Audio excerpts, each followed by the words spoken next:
আল্লাহ নবী সাল্লাল্লাহু আলাইহি সাল্লাম বলেন, তারা জান্নাতের ঘ্রাণও পাবে না, জান্নাতের ঘ্রাণও পাবেন। যদিও জান্নাতের ঘ্রাণ 500 বছরের রাস্তা থেকেই নাকে লাগে, কিন্তু এর পরেও এই নাফরমান নারী 500 বছরের রাস্তার দূরে থাকলেও জান্নাতের ঘ্রাণও পাবে। মানে পোশাক পরেও যে উলঙ্গ, বেপর্দা নারী পোশাক তো পরে কিন্তু উলঙ্গ, জামা তো গায়ে দিছে, রঙ্গিলা বোরকা তো একটা পড়ছে, কিন্তু এতটা টাইট যে তার অঙ্গ প্রত্যঙ্গ বোঝা যায়। তো পর পুরুষ তো আকর্ষণ হয়, কিন্তু তার জাহান্নাম নির্ধারণ, নিজের আখিরাত বরবাদ হয়। আল্লাহ কোরআনে বলছেন, পোশাক আমি নাজিল করেছি। ইওয়ারি সাওআতিকুম ওয়ারিশা। কেন নাজিল করলাম? 2 উদ্দেশ্যে। আল্লাহ বলছেন পোশাক দিলাম 2 কারণে। মানুষ যে পোশাক গায়ে দেয় কেন? আল্লাহ বলছে 2টি উদ্দেশ্য। 1, এটা তোমাদের লজ্জা ঢাকবে। 2, ওয়ারিশা, এটা তোমাদের সৌন্দর্য বর্ধন করবে। 1 নাম্বার তোমাদের লজ্জা ঢাকবে, 2 নাম্বার তোমাদের সৌন্দর্য বর্ধন করবে, সৌন্দর্যের উপকরণ। তাহলে লজ্জা ঢাকবে, সতর ঢাকবে। তাহলে এক পুরুষের কোমর থেকে নিয়ে হাঁটু পর্যন্ত তার পূর্ণ সতর। এটা যদি শরীরের এই অঙ্গ, রান, পিছনের অংশ যদি কাপড় পরার পরে, প্যান্ট পরার পরে বুঝাই যায়, তো সতর ঢাকলো কই? এটার তো দৃশ্যমানে বুঝাই যায় শরীরটার গঠন কেমন, স্বাস্থ্যের ফিগার কেমন, এটা তো বুঝাই গেল পুরা। তো সতর ঢাকলো কই? সতর ঢাকলো কই? এই জন্য তাফসীরের মধ্যে স্পষ্ট আছে, কোনো ব্যক্তির সতর ঢাকা মানে শুধু কেবল কাপড় দেওয়াটা লাগানো না, বরং কাপড়টা এই জন্য লাগানো যেন সতরের অবয়ব বোঝা না যায়। তাহলে নারীর তো পুরা দেহ সতর, এই জন্য নারীর পোশাক এতটা ঢিলে ঢালা হওয়া উচিত যেন তার শরীরের অঙ্গ প্রত্যঙ্গের অবস্থান বোঝা না যায়, তাইলে সেটা পোশাক হবে না, সেটা উলঙ্গই। হাদিসের মধ্যে আছে, আল্লাহ নবী সাল্লাল্লাহু আলাইহি ওয়াসাল্লাম বলেন, নিসাউন কাসিয়াতুন আরিয়াতুন, কিছু নারী হবে এমন যারা পরেছে তো পোশাক কিন্তু তারা উলঙ্গ। সরাসরি হাদিস, কাসিয়াতুন আরিয়াতুন। এমনি তো দেখতে মনে হয়েছে পোশাক গায়ে দিছে, কিন্তু আসলে তারা উলঙ্গ। আরিয়াত মানে উলঙ্গ।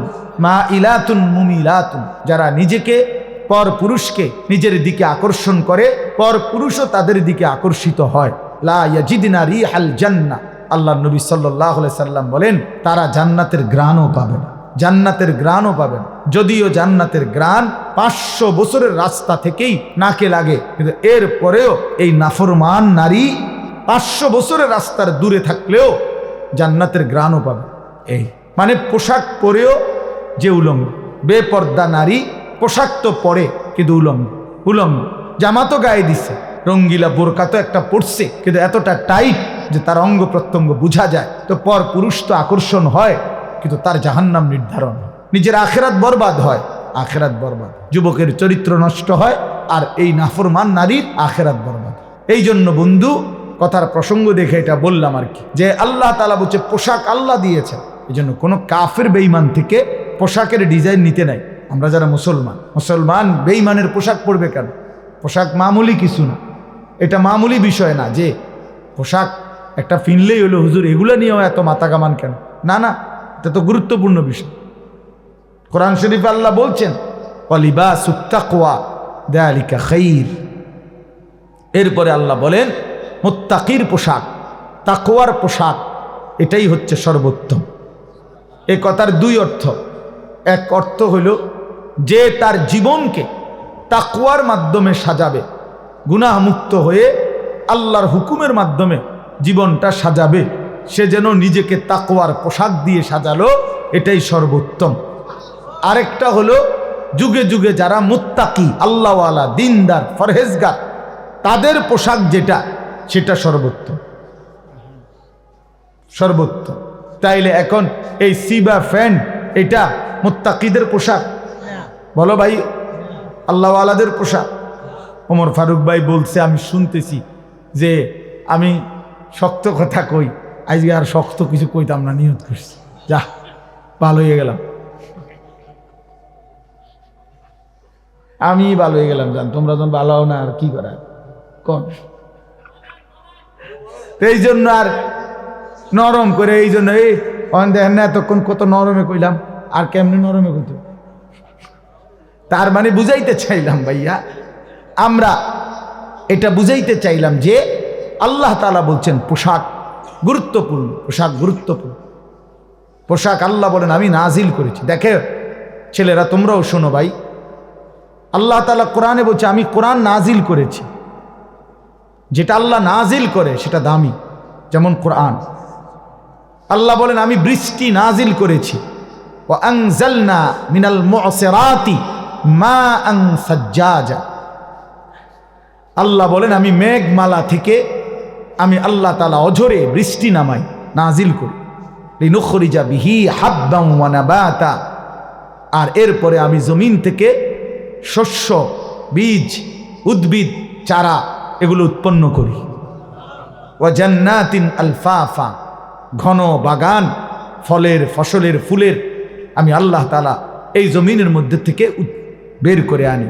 তো আমি আসমান থেকে বৃষ্টি নাজিল করি।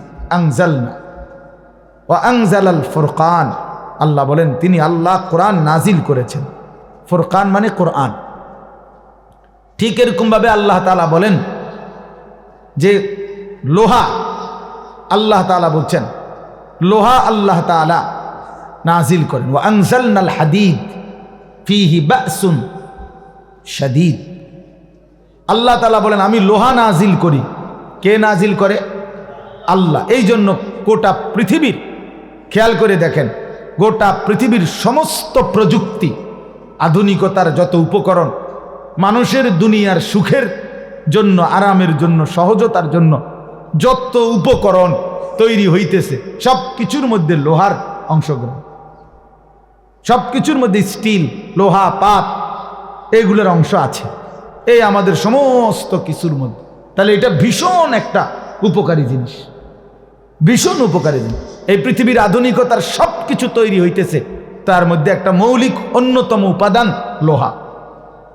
লোহা, এই লাখ হাজার হাজার বিল্ডিং, তো এগুলো সব লোহা না হইলে, এই স্টিল না হইলে কেমনে হইব? এই রড না হইলে কেমনে হবে? আল্লাহ তাআলা বলেন বাসুন শাদীদ, এর মধ্যে ভীষণ শক্তি আছে লোহার মধ্যে, লোহার মধ্যে। তো যেটা আল্লাহ নাজিল করে সেটা দামি হয়, গুরুত্বপূর্ণ হয়। তাহলে আল্লাহ বলেন কোরআন আমি নাজিল করেছি, এটা গুরুত্বপূর্ণ। বৃষ্টি আমি নাজিল করি, এটা গুরুত্বপূর্ণ। লোহা আমি আল্লাহ নাজিল করেছি, এটা অত্যন্ত গুরুত্বপূর্ণ। ঠিক আল্লাহই বলছেন কাদ আনজালনা আলাইকুম লিবাসান, আমি পোশাক নাজিল করেছি, অতএব এটা গুরুত্বপূর্ণ। এটা জানতেন একটা কিছু ফিনলেই হইল না, যে কোনো কারো বেঈমান কাফের মুশরিকদের দেখে দেখে ভাইয়া একটা কিছু পড়লেই হলো না। মুসলমান এত ফালতু হয় না, মুসলমান এত অল্পতে হেরে যায় না। যেই কোনো কাফের বেঈমান, ইয়াহুদি, খ্রিস্টান, হিন্দু, বৌদ্ধ, নাস্তিক, মুরতাদে যেটাই আমারে দেখাই দিল আমি এটাই পড়লাম, এটাই পড়লাম। মহিলাদের নেশাই এটা। বাজারে মার্কেটে গিয়ে নতুন কি আসছে, নতুন ডিজাইন কি, নতুন মডেলের কাপড় কি, আহা কার থেকে মডেল নিল, কার থেকে মডেল নিল? এই বেঈমান কাফের মুশরিকরা যত ডিজাইন আমাদের মা বোনদের জন্য কাপড়ের নামে দিচ্ছে, সবটার মধ্যে মূল উপাদান হলো বেপরদেগী। এটাকে সামনে রাইখা নারীকে যত বেশি লোভনীয়, আকর্ষণীয় করে পর পুরুষের সামনে তুলে ধরা যায়, এটা হলো তাদের মেন আগে প্রথম টার্গেট। এরপরে পোশাকের ডিজাইন, সাইজ ইত্যাদি সাজায়, ঠিক না? তাইলে অসভ্যতা হলো মূল। কিন্তু আল্লাহ তাআলা তো অসভ্যতার জন্য পোশাক দেন নাই। আল্লাহ তো প্রথমেই বলে নিছেন ইউয়ারি সাওআতিকুম, কেন তোমাদের পোশাক নাজিল করলাম? তোমাদের লজ্জা ঢাকবে।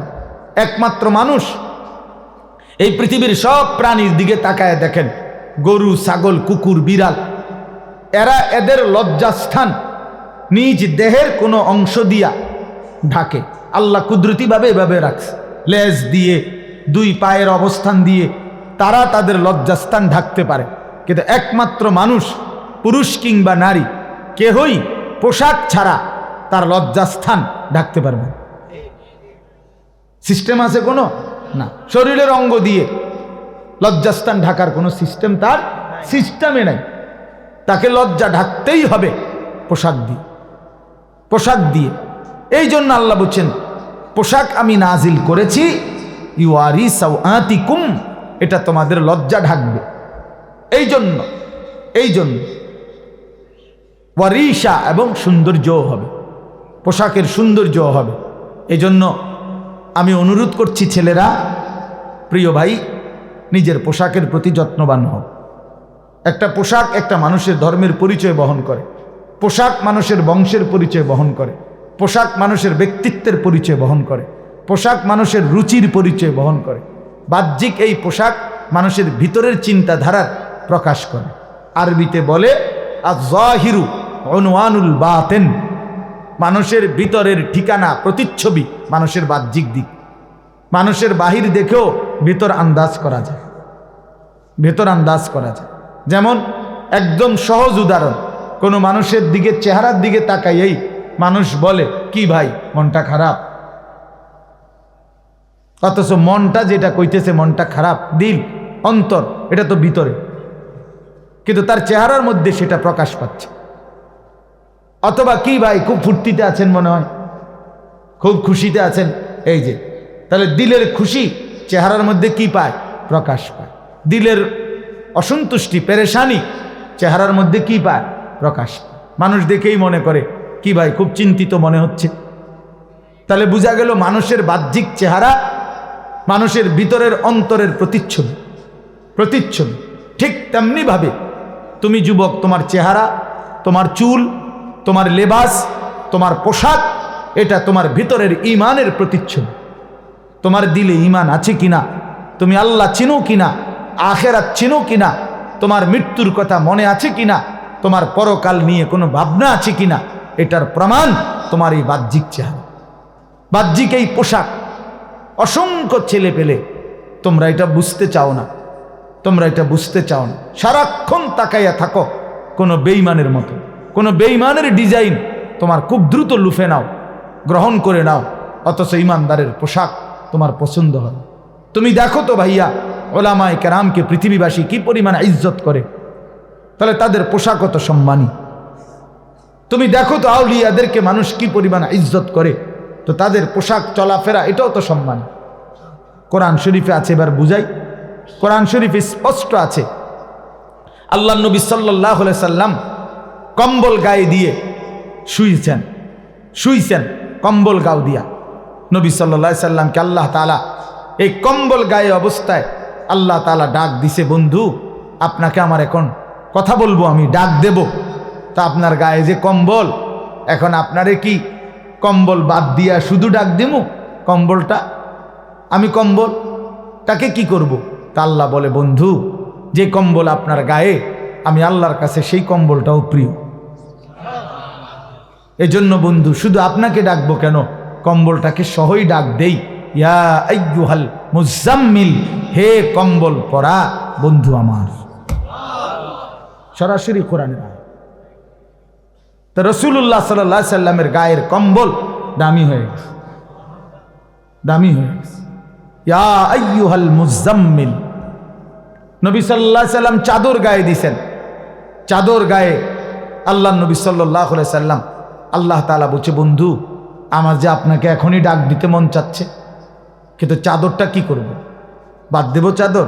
না বন্ধু, আপনার গায়ের ওই চাদর এটাও আমার কাছে প্রিয়, এই জন্য আপনাকে ডাক দিতে গিয়ে চাদরকে বাদ দিলাম না। ইয়া আইয়ুহাল মুদ্দাসসির, হে চাদর পরা নবী আমার। কি বুঝা গেল বাপ?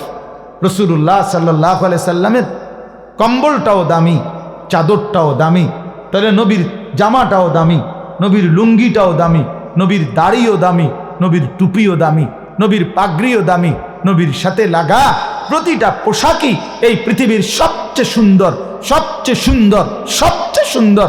বাকি তোমরা যারা বেঈমানের মতো সাজলা গুজলা, তোমরা ভুল করলা, ব্যর্থ হইলা, ফ্যাশনের নামে, সৌন্দর্যের নামে জাহান্নামের আগুন নিজের গায়ে লাগাই,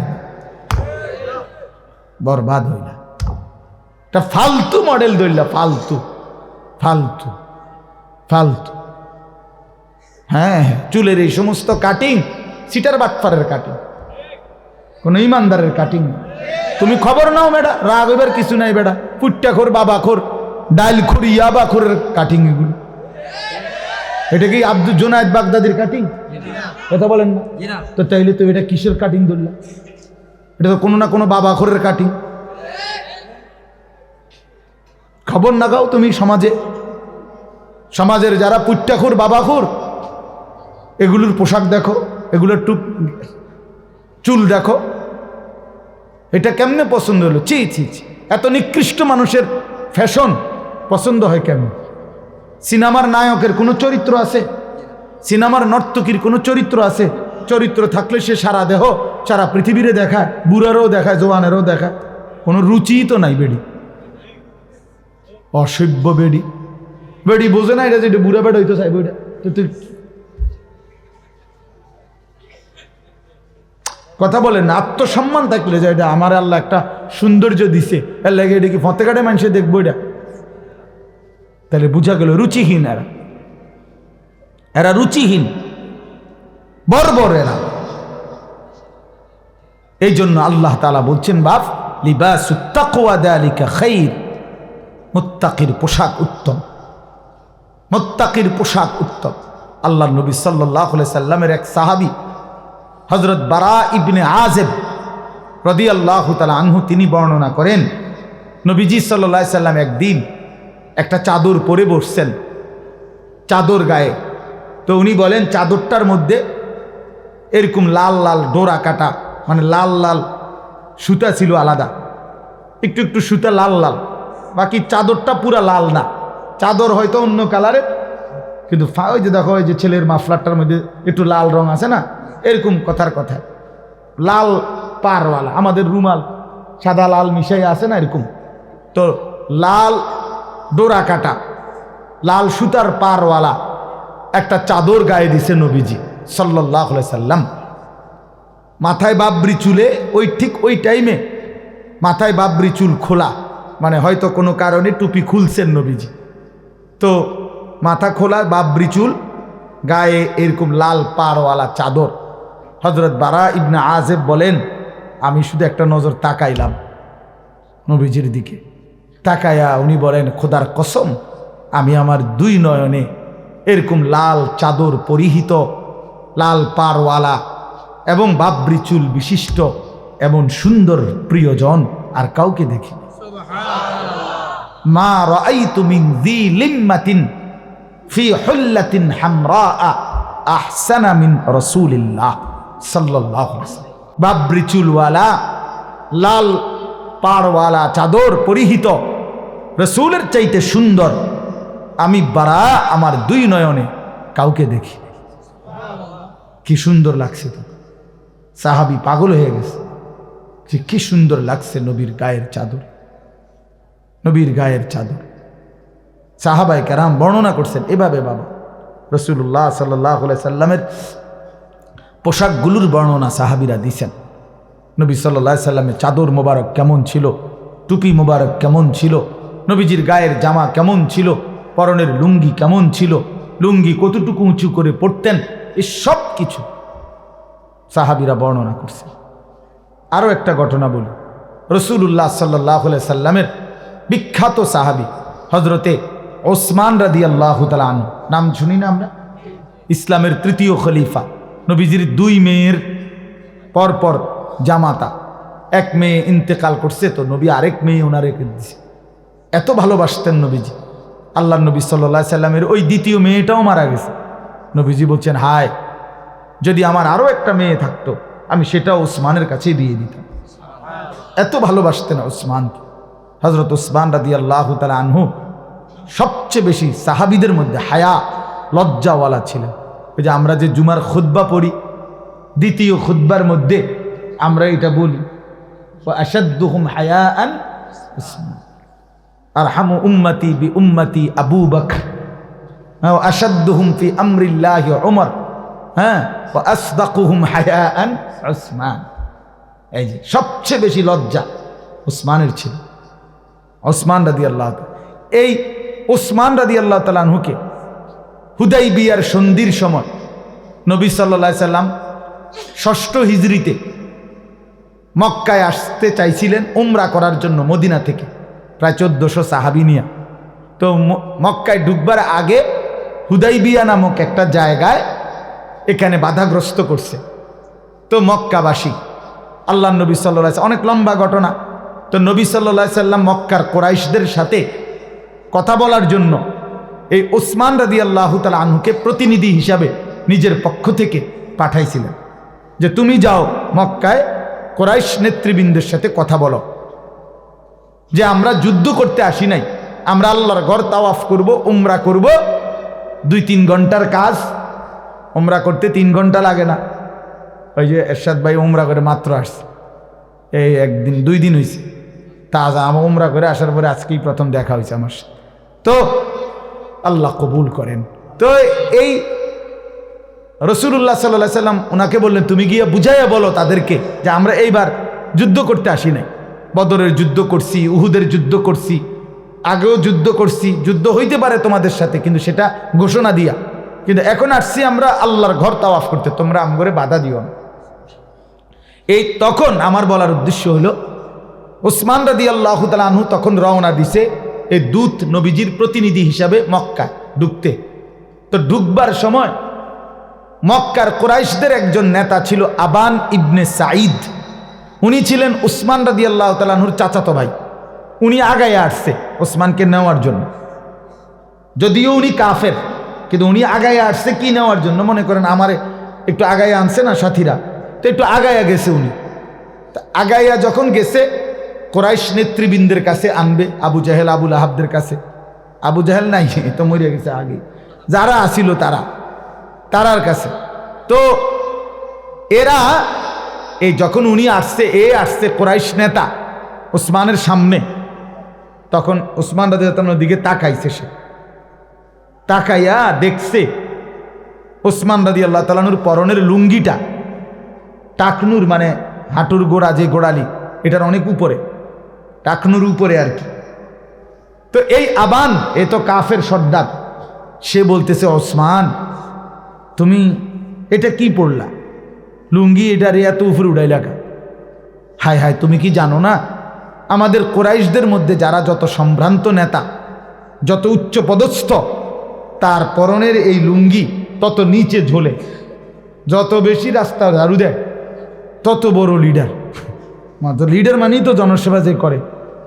তো তাইলে যিনি নিজের প্যান্ট দিয়ে রাস্তা ঝাড়ু দেয় উনি বড় লিডার হবে না তো কে বড় লিডার হবে? বুঝেন না?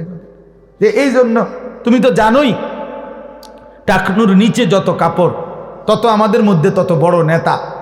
এখন তুমি যে টাকনুর এত উপরে উঠে ফেলছো লুঙ্গি, তো তোমার অবস্থা কি হবে?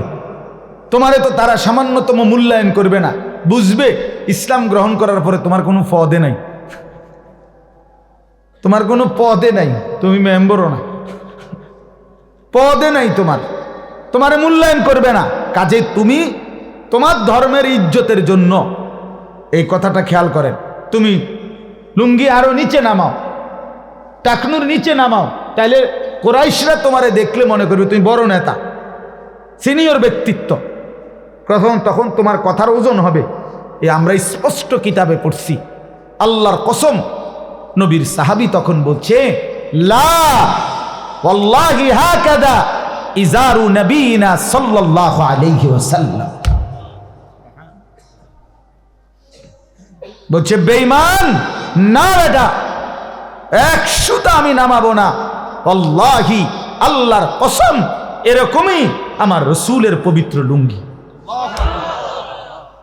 হ্যাঁ কাজা, আমার রসুলের লুঙ্গি মুবারক তিনি এভাবেই পড়েন টাকনুর উপরে। কাজে আমার নবীর চাইতে বড় দামি সম্মানী তোদের কোনো বেঈমানের বেল আসেনি বেটা। কাজে আমি আমার রসুলের যেই লুঙ্গি মুবারক দেখছি যেভাবে পড়ে, আমি তার থেকে এক চুল নিচে নামাবো। এই পোশাকের গুরুত্ব বাফ দেখেন, আমি এতটা মনে করে আসি নাই, কেন জানি মনে পড়লো এতটি কথা। আশ্চর্য না, এটা আমার কোনো উদ্দেশ্য না, এটা আমি তো অন্য সূরা পড়ছি, কিন্তু এতগুলো কথা নিজের আল্লাহর পক্ষ থেকেই মনে আসছে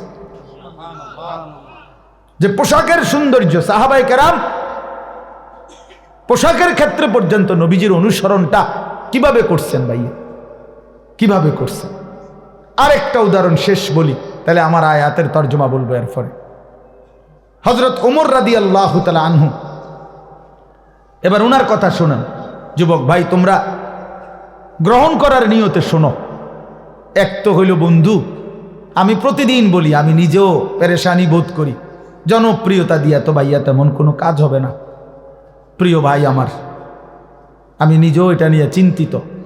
মালিকের ইচ্ছা হইছে তো মালিক শ্রোতা আল্লাহর কথা শুনতে চাচ্ছে, কিন্তু মনে করো জনপ্রিয়তার কারণে আসলে যে এই হুজুর এখন একটু জনপ্রিয়, এই হুজুরের ওয়াজ এখন কেউ শুনতে চায়, এই জন্য আইলাম, হুজুর চাইলাম, উনি মনেও কয় কিছু কথা, এই তাইলে তো বাবা লাভ হবে না। আমার জনপ্রিয়তা দিয়া তোমার কি? আমারে যদি 1 কোটি মানুষও চিনে, 10 কোটি মানুষও চিনে ভাইয়া, তো তোমার লাভ কি? তোমার ফায়দা বলো, বলো প্রিয় ভাই, বুঝতে শিখো। আমারে সারা বাংলাদেশও যদি চিনে অথবা না চিনে, এতে কি আসে যায়? তোমার লাভ কি? তোমার আখলাকের কথা বলো, তোমার জিন্দেগি বলো। তুমি যে 365 দিনে খোদার একটা বছরে ফজরের নামাজ পড়ো না, সেটা কি আমার জনপ্রিয়তা দিয়া তোমার পাপ মোচন হয়ে যাবে? তাইলে প্রিয় ভাই তোমার কথা বলো, নিজের দিলকে প্রশ্ন করো, ইস্তাফতি কলবাক, দিলকে জিজ্ঞেস করো এই জীবন কেমন জীবন, এই রং তামাশার জীবন। ওই যে দেখেন না গাইতেছে, আল্লাহ রসূল সাল্লাল্লাহু আলাইহি সাল্লাম বলছেন ইস্তেমাউল মালাহি মাসিয়াতুন, নবীজি বলছে গান শোনা গুনাহ, ওয়াল জুলুসু আলাইহা ফিসকুন, গানের মজলিসে বসা প্রকাশ্য ফাসিক, প্রকাশ্য পাপী, কবিরা গুনাহ। ওয়াত তালাজ্জুজু বিহা কুফরুন, নবী সাল্লাল্লাহু আলাইহি সাল্লাম বলছে গান শুনে যদি কেউ মজা মারে, স্বাদ করছে গিরে মানে ইমান নিছে আর কি। আল্লাহ রসূল বলছে গান শুনে যদি কেউ মজা পায়, স্বাদ, কুফরুন, তাহলে সেটা কুফরি। রাসূলুল্লাহ সাল্লাল্লাহু আলাইহি সাল্লাম বলেছেন নালার পানি, স্রোতের পানি, ঝর্ণার পানি, যেখান দিয়া পুরা দমে পানি আসে, ওইখান দিয়া খুব দ্রুত ঘাস, সতেজ সজীব সবুজ ঘাস ওঠে বেশি, কারণ এদের পানিটা কি আসে, আরামসে আসে। তা আল্লাহ রসূল সাল্লাল্লাহু আলাইহি সাল্লাম বলেন পানির নালার মুখে যেরকম ঘাস তরু তাজা সতেজ সজীব হয় দ্রুত গতিতে, ঠিক যেখানে গান হয় সেখানে মুনাফিকি খুব দ্রুত গতিতে এরকম দ্রুত তৈরি হইতে থাকে। আল্লাহ রসূল বলছেন, আল্লাহ নবী বলছেন আল গিনা রুকিয়াতুজ জিনা, গান জিনা ব্যভিচারের তাবিজ, গান ব্যভিচারের তাবিজ। যেখানে গান সেখানে অল্প সময়ের পরে ব্যভিচার, নাচতে নাচতে গাইতে গাই যত ব্যভিচারী, তো সেখানে যেখানেই জিনার আড্ডা, যেখানেই ব্যভিচারের আড্ডা, তো সেখানে গান আরেকটি অনিবার্য অংশ, মদ এটার একটা অঙ্গাঙ্গী অংশ। এই 3 জিনিস কাছাকাছি, এই 3 জিনিস কাছাকাছি। গান আছে তো ব্যভিচারও আছে, গান আছে তো মদের বোতলও আছে, নেশারও আছে।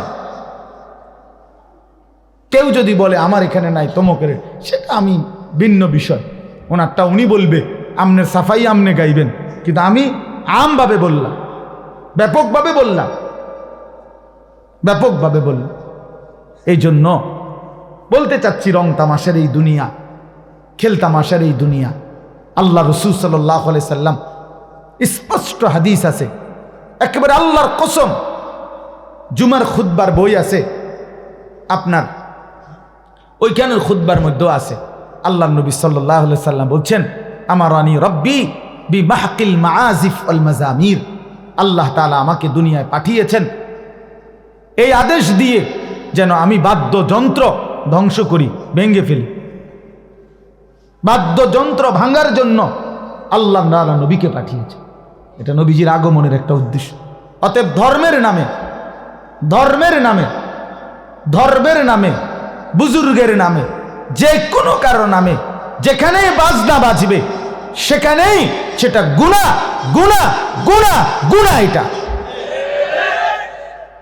এটা নাফরমানি, নিঃসন্দেহে নাফরমানি, নিঃসন্দেহে নাফরমানি, কোনো সন্দেহ নেই। এজন্য নওজোয়ান তোমাদেরকে মোবারকবাদ। গানের আড্ডা ছেড়ে কোরআনের আড্ডায় আসছো, কোরআনের কথায় আসছো। আমি দোয়া করি তোমরা যে কয়টা ছেলে আসছো, আল্লাহ তোমাদেরকে আগামী দিনের ইসলামের জন্য কবুল করেন। ইনশাআল্লাহ তোমরা পারবা, হাল ছাইরো না, হাল ছাইরো না। কিশোর নওজোয়ান যদি জালেমকে হটাইতে পারে তো কিশোর নওজোয়ান ইনশাআল্লাহ বাংলার জমিনে কালেমার পতাকা উড়াবে ইনশাআল্লাহ। আগামীর নওজোয়ান উড়াবে ইনশাআল্লাহ। যাদের হাতে জালেমের পতন হয়েছে তাদের হাতে ঈমানের বিজয়ও হবে ইনশাআল্লাহ, ইনশাআল্লাহ, কোনো সন্দেহ নেই। আমরা হতাশ না, আমরা হতাশ হই না, আলহামদুলিল্লাহ হতাশ না। আমাদেরও হিসাব কিতাব আছে, আশা নিয়েই ওয়াজ করি। কিশোর নওজোয়ান আগামী দিনের তরুণ যুবক আল্লাহর দিকে ফিরতেছে, কোরআনের দিকে ফিরতেছে। নতুন বাচ্চা আল্লাহর কোরআনের দিকেই ছুটছে বেশি। রিক্সাওয়ালা, ঠেলাওয়ালা, দিন মজুর, কুলি, দিন আইনা দিন খায়। আজকে তারাও স্বপ্ন দেখে আমার ছেলে হাফেজে কোরআন হবে। এক সমাজের উচ্চ পদস্থ পয়সাওয়ালা ধনী সর্বোচ্চ, সেও স্বপ্ন দেখে আমার ছেলেটা হাফেজে কোরআন হবে। এটা প্রমাণ করে আগামীর পৃথিবী কোরআনের পৃথিবী। মনে রাখ, বাংলাদেশের গলিতে গলিতে, রাস্তার মোড়ে মোড়ে, গ্রামে গ্রামে, পাড়ায় পাড়ায়, মহল্লায় মহল্লায়, শহরে মফস্বলে, রাজধানীতে, সর্বত্র এই যে নুরানি মাদ্রাসা, হাফিজি মাদ্রাসা, এত মাদ্রাসা হচ্ছে, কারণটা কি বলেন ফারুক ভাই? কারণ কি? এত মাদ্রাসা কা? অনেকে কয় তো এত মাদ্রাসা কা, আমিও তো কই বেটা এত মাদ্রাসা কা। এটা তো আমারও প্রশ্ন, এত মাদ্রাসা হচ্ছে কেন? এই এবার উত্তর কি? উত্তর সহজ। উত্তর সহজ হইল, এই জমিনের মধ্যে একটা পাতা পড়ে না আল্লাহর ইচ্ছা ছাড়া। তো এত বড় মাদ্রাসাটা হয়ে গেছে আল্লাহর ইচ্ছা ছাড়া। কি মিয়া, একটা পাতা যেখানে পড়ে না আল্লাহর ইচ্ছা ছাড়া, সেখানে এতগুলো মাদ্রাসা কি আল্লাহর ইচ্ছা ছাড়া হইছে? না, আল্লাহ তাআলা এটাই বুঝাইতে চাইছে, আমি উম্মতের গলিতে গলিতে, আমার বান্দার গলিতে গলিতে আমি কোরআনের ঘর চালু করে দিলাম, যেন আমার বান্দা প্রতিটা মোড়ে মোড়ে, গলিতে গলিতে, রাস্তার কোনায় কোনায়, চতুর্দিকে যেন আমার বান্দার সন্তানরা আল্লাহর কোরআন পড়ে আল্লাহর কোরআনের হাফেজ হয়। আগামী দিনে প্রতিটা গলি গলি থেকে কোরআনের মুজাহিদ, ইসলামের সৈনিক বের হবে ইনশাআল্লাহ, ইনশাআল্লাহ। মনে রাখো, এই সমস্ত সুল্লা মুল্লা, এই সমস্ত বান্দরামি, এগুলো টিকবে না। তোমাকে ওই তামসা, বেডি সাউন্ড আর মোবাইল টিফোন টিকবে না, আমি বললাম। মনে রাখো বন্ধু, আনিস যদি কোনোদিন নাও থাকে পৃথিবীতে, মনে পড়বে একদিন ইনশাআল্লাহ। মনে রাখো ছেলেরা, এই রং তামাশার, এই ফুর্তি, এই অসভ্যতা, এই নোংরামি থাকবে না। তোমার ফেসবুকের আব্বাও থাকবে না, তোমার ইউটিউবের আব্বাও থাকবে না, তোমার বড় মোবাইলের আব্বা থাকবে না পৃথিবীতে। হ্যাঁ হ্যাঁ, আমি বললাম, টেলিগ্রাফ নাই, ডাক টিকেটের, ডাক পিয়নের সেই চিঠির প্রচলন নাই, টেলিফোন, টিনটির দ্বারা কথা হইতে, এগুলোর প্রচলন এখন আর আগের মতো নাই, ফিতাওয়ালা ক্যাসেট এখন আর নাই, সিডি, চ্যাপ্টা চ্যাপ্টা ক্যাসেট, এগুলো নাই। এটি আমি দেখছি সব দিক। টেলিগ্রাফ আমি দেখছি, টেলিফোন আমি দেখছি, চিঠি আমি ছাত্র জীবনে বাড়িতে তো সবসময় চিঠি পাঠাইতাম, চিঠি দিছি, দেখছি। এরপরে আপনার ফিতাওয়ালা ক্যাসেট দেখছি, সিডি দেখছি, করিয়ন নায়িকা। আমার বয়স তো কমপক্ষে 230। হ্যাঁ, জানেন না আপনারা? 230। আপনি কত কত কন? 218। তো কত 2 বছর কমাই এখন, বুঝছেন? 43 বছর বেড়া, 43। আমি 81 সালের অক্টোবরে আমার জন্ম, 43 শেষ হয়ে 44 শুরু হয়েছে আমার বয়স। তা তাইলে মাত্র কয় বছরের ব্যবধান? 40 বছরের ব্যবধান, 30 বছরের ব্যবধান হবে। আমার ছোটবেলার 8-10 বছর বাদ দিবেন না আগে? আমার অবুঝ সময়টা, হে সময়টাকে আমি বুঝি নাকি? তাই এই সময় তো কি দেখছি আমার মন নাই। 6 বছর 5 বছর তার তো আমার মনে নাই, মনে আছে 10-এর পরে। তাহলে 30 বছরের ব্যবধান। তাহলে 30 বছরের ভিতরে বন্ধু, ছেলেরা, আমি অনুরোধ করি তুমি বুঝতে শেখো বাপ। 30 বছরের ব্যবধানে এতগুলো প্রযুক্তি, নাই হয়ে গেল, তো আগামী 30 বছরের ভিতরে এগুলো তো থাকতো না, এগুলোর পরের ভার্সনও থাকতো না, এগুলোর পরের ভার্সনও থাকবে না। প্রতিনিয়ত জেনারেশন, আধুনিক গবেষকরাই বলে প্রতিনিয়ত জেনারেশন বদলে যায়। এই যে জেনারেশন, এখন 2 জেনারেশন চলতেছে বিশেষ, একটা হলো জেনারেশন জেড, যেটাকে জেন জি বলে। 1997 সাল থেকে 2012 সালে যারা জন্ম নিছে, যাদের বয়স সর্বোচ্চ এখন 27, এরা জেনারেশন জেড, মানে আধুনিক গবেষক, এদের হাতেই এই স্বৈরাচার পলাইছে। হ্যাঁ, এরা ধরতে পারে নাই, আন্দাজ করতে পারে নাই, ফেসিস্ট আন্দাজ করতে পারে নাই। মনে করছে আগের নিয়মে, 40 বছর আগের নিয়মে, 30 বছর আগের নিয়মে গুলি করলেই দৌড়ে যাবো গা, উপরে ফাঁকা গুলি ছুড়লেই ফোলাফাইন দৌড় দিব। এখন দেখছে ওমা দৌড় দেয় না, গুলি ডাইরেক্ট বুকে মারলেও সরে না। এইটা ধরতে পারে নাই, হ্যাঁ আন্দাজ করতে পারে নাই যে এই জেনারেশন আর আগের জেনারেশনে তফাৎ আছে। এই জন্য এটা তো পত্রিকা আসছেও, একজন পুলিশ বলছেও স্বরাষ্ট্রমন্ত্রীর ওই সময় যে গুলি তো মারি একটা, বাকিটি তো যায় না। হ্যাঁ, এটা তো খবরে আসছিল, বাকিটি তো কি, বাকিটি তো একটা মরলে একটা মরে, কিন্তু বাকিটি তো কি, এরা বুঝে নাই, জালেম বুঝে নাই। এই জেনারেশন এরা ভিন্ন, এরা গুলির সামনে বুক পেতে দেয়, পিছপা হয় না, পিছপা হয়। তাইলে এই জন্য বললাম ভাইয়া, প্রতিনিয়ত জেনারেশন বদলায়। 2013-র পর থেকে এখন আধুনিক গবেষকদের কথা হলো এখনকার জেনারেশন হলো জেনারেশন আলফা। এরা নতুন জেনারেশন, আরো নতুন, আরো আপডেট জেনারেশন। এই এখনকার ছোট ছোট 7-8 বছরের পণ্ডিত, আম করতে বড় পণ্ডিত, আপনারা জানেন না, এতে কিতা বোঝে, এতে দুনিয়াটা খাইয়া লাগবে। এই এখন পিচ্ছি পিচ্ছি যেগুলো 8-10 বছরগুলো আরো বড় বিচ্ছু, বুঝছেন না? হ্যাঁ, আমরা তো আলহামদুলিল্লাহ, যেহেতু আমার কামে ফোলাফান নিয়ে, এই জন্য আমি এটা নিয়ে খুব পড়ি, শুনি, দেখি। হ্যাঁ, সারাক্ষণ খোঁজ খবর নেই কি হই ছেলেপেলেদেরকে নিয়ে, আর কি বলা যায়, কি করা যায়, কেমনি কি করা যায়। এটা আমার একটা মিশন, ফিকির, আমার আশা। আল্লাহ যেটুকু হায়াত দিছে আমি আমার নওজোয়ান ছেলেদের জন্য বলে যাবো ইনশাআল্লাহ, বলে যাবো ইনশাআল্লাহ। তো এই জন্য বললাম যে ভাইয়া তোমাদের কাছে অনুরোধ, দোস্ত, লম্বা কথা বলতেছিলাম যে নিজেদের বিষয়ে যত্নবান হওয়া। তুমি বুঝতে শিখো, তোমাকে বুঝতে শিখো। কোরআন শরীফে আছে, আল্লাহ তাআলা বলেন, ওয়ালা তাকুনু কাল্লাযীনা নাসুল্লাহা ফাআনসাহুম আনফুসাহুম। আল্লাহ তাআলা বলে, বান্দা আমাকে এই পরিমাণ ভুলে যেও না। এই কথাটা খেয়াল করো ভাই, ছেলেরা খেয়াল করো। আল্লাহ বলে, বান্দা ইমানদার তুমি আমারে এত লম্বা সময় ভুলে যেও না। বেশি দিন ভুলে গেলে একদিন আমি তোমাকে তোমার আখেরাত, পরকাল, তোমার জীবন থেকে ভুলায় দেব, আমি তোমার আত্মভোলা করে দেব। একদিন এমন অবস্থা হবে, গুনাহ করতে করতে, গুনাহ নাফরমানি, তোমার আখেরাত টোটালি ফাআনসাহুম আনফুসাহুম, তোমার কবর, তোমার আখেরাত, তোমার পরকাল, তোমার মৃত্যু পরবর্তী সব তুমি ভুলে যাবা, কিচ্ছু মনে পড়বে না।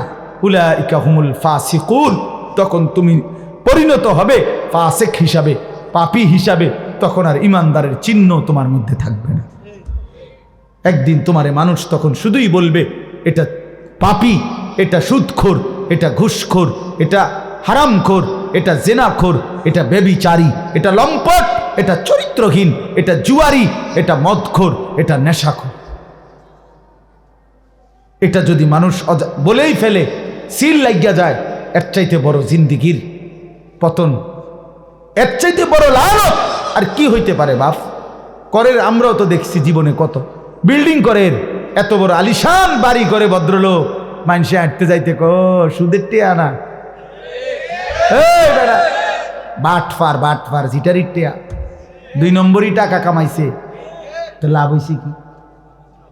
লাভটা কি? ইজ্জত কোথায়? সম্মান কোথায়? তোমার টাইলস তো তোমার সম্মান আনে নাই, তোমারে তো সুদখোর তোমার পরিচয় লাগিয়া গেছে, হারামখোর পরিচয় লাগিয়া গেছে। লোকে তো বলে তোমারে মদখোর, লোকে তো বলে তোমারে নেশাখোর, লোকে তো তোমারে দেখলে বলে দেখতে মনে হয় গাঁজাখোর। এর চাইতে বড় লানত কি ভাইয়া? একটা যুবক তুমি বলো, তোমার আড়ালে যদি তোমারে কেউ বলে তোমার পরিচয়টা, ও হেতেরে চিনিন, আরে চিনি, অসভ্য, চরিত্রহীন, লম্পট, নেশাখোর, গাঁজাখোর, ফুট্টাখোর, বাবাখোর, ডাইলখোর, ইয়াবাখোর, হারামখোর, বেডি ছাড়া, নারী ছাড়া, ছবি ছাড়া আর কিছু বুঝে না। প্রিয় ভাই আমার, বলো এরপরে তোমার জীবনের আর কি মূল্য রইল? তোমারে মানুষ তো জানোয়ারের মতো মনে করলো, তোমারে তো পরিচয় দিল পশুর মতো। তোমার ইজ্জত কোথায়? তোমার সম্মান কোথায় বন্ধু? তুমি বলো। প্রিয় ভাই আমার, ছেলেরা আমার, তোমরা যারা এক ওয়াক্ত নামাজ পড়ো না, তুমি ইনসাফের সাথে বলো লোকে তোমার ব্যাপারে কি মন্তব্য করে।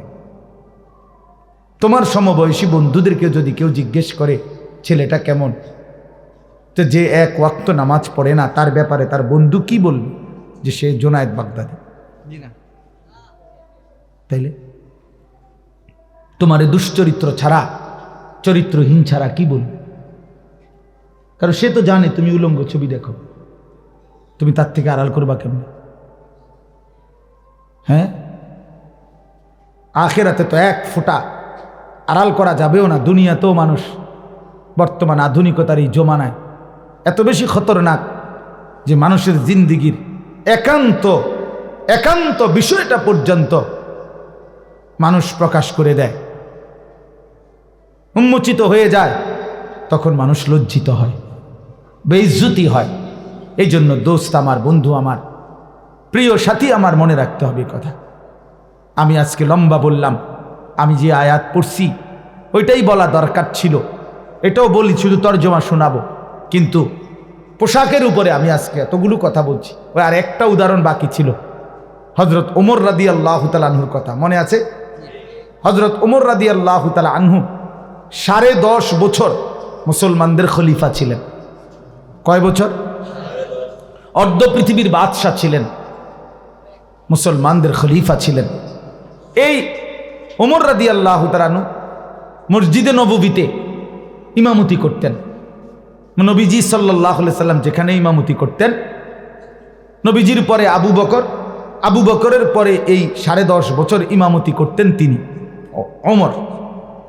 এক লোক আবু লুকলু নামে এক কাফের ছদ্মবেশে একদিন 10.5 বছর পরে ফজরের নামাজের সময়, ফজরের নামাজে কিছুটা অন্ধকার থাকে, এই অন্ধকারের ভিতরে চাদর দিয়া নিজেরে ঢাইকা গোপনে, লোকেরা বুঝে নাই, সাহাবীরা টের পায় নাই, সে ছদ্মবেশে এই প্রথম কাতারে ওমর রাদিয়াল্লাহু তাআলা আনহুর কাছাকাছি নামাজে এসে দাঁড়াইছে।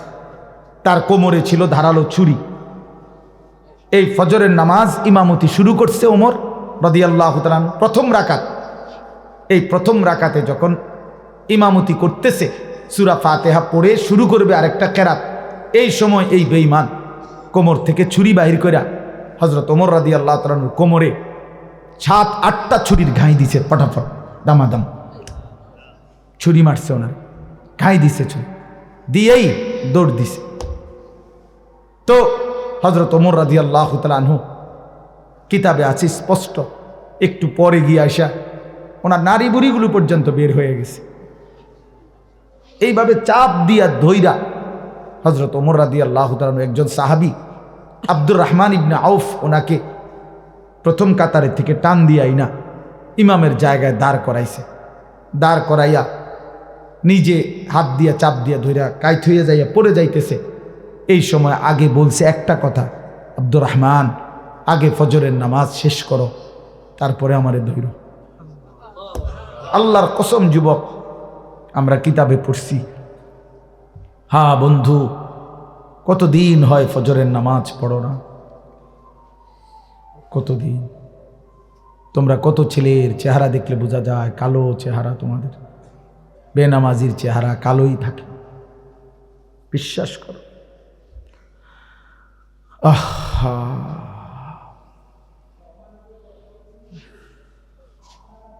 এক বছর কোনোদিন ফজরের নামাজ পড়লা না, কেমনে জিন্দিগিটা কাটাও, কেমনে ভোর হয়, সকালবেলা যে ঘুম থেকে উঠো, লজ্জা হয় না? একটাবারও তো বিবেকে একদিন হলেও তো আসার কথা যে কিরে ভাই, আমি তো একজন মুসলমান, আমার তো একজন আল্লাহ আছে, আমার কি কোনো দিন আমি ফজরের নামাজ পড়ব না? এত পাষাণ, এত নির্মম মুসলমানের কলিজা এত শক্ত হয় কেন? কি পরিমাণ কাঁদছে নবী আমাদের জন্য, ফজরের পর্যন্ত সারাটা রাত আমাদের জন্য কাঁদছেন। যার জন্য সারা রাত কাঁদলেন সে ফজরের নামাজে সেজদা দেয় না। তো ওমর রাদিয়াল্লাহু তাআলা আনহু বললেন, আব্দুর রহমান, আগে ফজরের নামাজ শেষ করো, তারপরে আমারে ধৈর না। কিতাবে আছে কাঁটা মুরগির মতো ওমর তরফাইছে রক্তে, ব্যথায়, কিন্তু সাহাবীরা আগে ফজরের নামাজ পড়ছে। এরপরে ওনারে ধরাধরি করে ঘরে নিয়ে গেছে, চৌকির মধ্যে শোয়াইছে। এই আমার বলার উদ্দেশ্য যে কথাটা, ছেলেরা শোনো, আমার কাছে আরবি কিতাব আছে, আমি ওই কিতাবে নিজে পড়ছি। এই ছেলেরা ধরাধরি করে, আরে লোকেরা ওনারে যখন ঘরে নিয়ে গেছে, চৌকিতে শোয়াইছে, তখন ছোট্ট কামরা, তো লোকজন 10 জন 5 জন 4 জন করে করে দলে দলে লোক আসতেছে, দেখতেছে, কাঁদতেছে। মানুষের মধ্যে খবর হয়ে গেছে না যে আমিরুল মুমিনিন রে কি করছে, ছুরি মারছে। দলে দলে মানুষ ছুটে ছুটে আসতেছে। ওমরকে ওষুধ দেওয়ার কিতাবে লিখছে, চেষ্টা করতেছে, কিন্তু এদিক দিয়ে বের হয়ে যায়, ওষুধের পানি, ওষুধ সব কিছুই দিতে পারতেছে না। ওমর রাদিয়াল্লাহু তাআলা আনহু তখন তাৎক্ষণিক যাবতীয় সিদ্ধান্ত, যেটা যেটা বলার, যেটা যা করতেছে, কারণ উনি বুঝতেছে উনি আর বাঁচবে না।